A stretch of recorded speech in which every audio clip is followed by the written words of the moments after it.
estuvimos hablando un poco acerca del open source o el código abierto, donde es un código que se brinda bajo una licencia libre,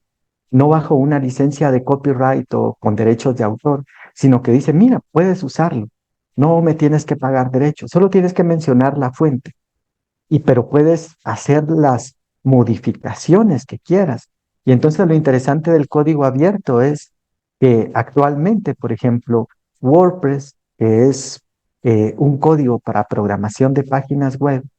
que fue liberado también como código abierto, eh, ocupa más del 30% de todas las páginas web visibles, porque también tenemos que saber que existe una Internet invisible, ¿verdad? Que está relacionado con lo que hemos escuchado acerca de la Deep Web o la web profunda, donde hay un montón de historias, ¿verdad? De terror, donde, por ejemplo, se habla que en la Deep Web hay tráfico de armas, tráfico de órganos, tráfico de personas, cosas así aberrantes. Todo eso está pasando de una forma, ¿cómo pudiéramos llamar? Debajo de lo que nosotros conocemos de la Internet. Entonces, en el caso de WordPress, que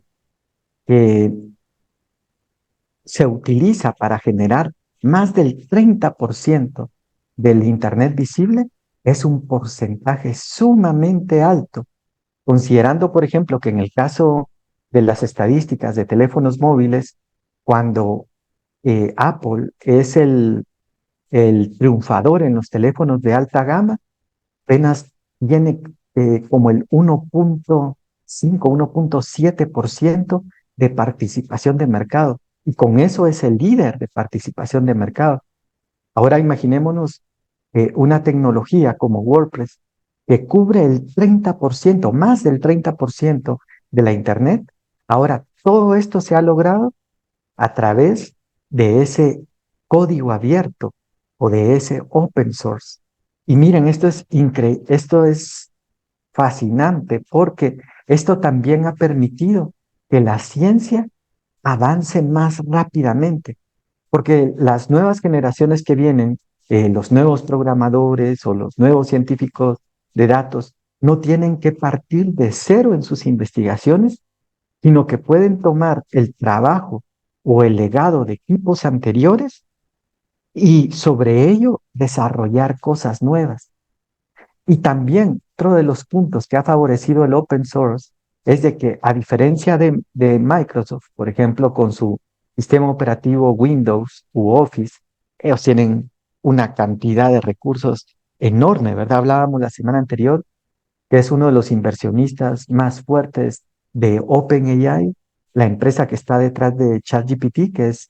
la inteligencia artificial generativa que revolucionó el mundo también hace algunos meses. Pero en el caso de Microsoft, por ejemplo, si un programador quisiera unirse al equipo para hacer aportes a Windows o a Office, no puede porque el código es cerrado. Pero en open source, cualquier persona puede unirse y puede hacer aportes. Y entonces ahí también aparece otra tecnología de Internet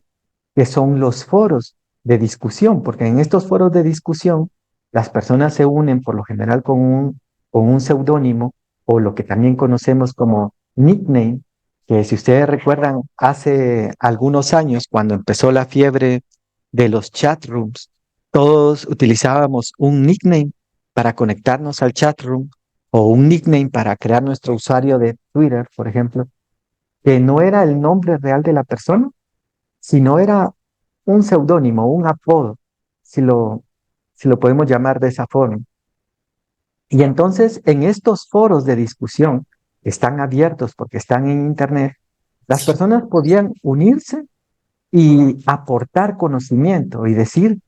bueno, en mi experiencia en tal universidad, pues nosotros podemos aportar esto para tal proyecto. Por ejemplo, en el caso del proyecto de WordPress, es bien interesante porque crearon una,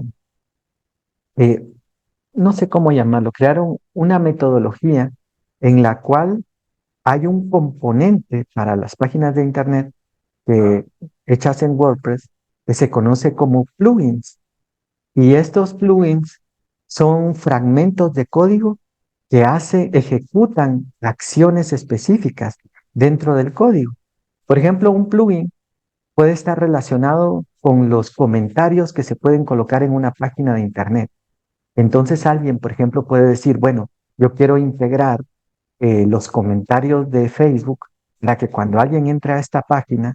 por ejemplo, entre a la página de una iglesia, pueda dejar un comentario usando su perfil de Facebook. Entonces, programa un pequeño fragmento y dice, miren, este fragmento lo hice basado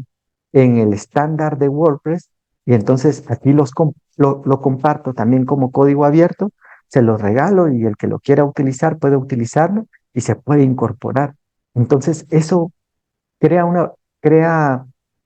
muchas posibilidades para que gente de todo el mundo empiece a hacer aportes. Yo diga, yo quiero crear otro plugin que dé el clima, otro que dé el tipo de cambio del día. Y entonces ya no hay que programar, sino que allí aparecen las librerías que hablábamos también la semana anterior, que en el caso de inteligencia artificial también se utilizan, que cuando Google libera su librería de inteligencia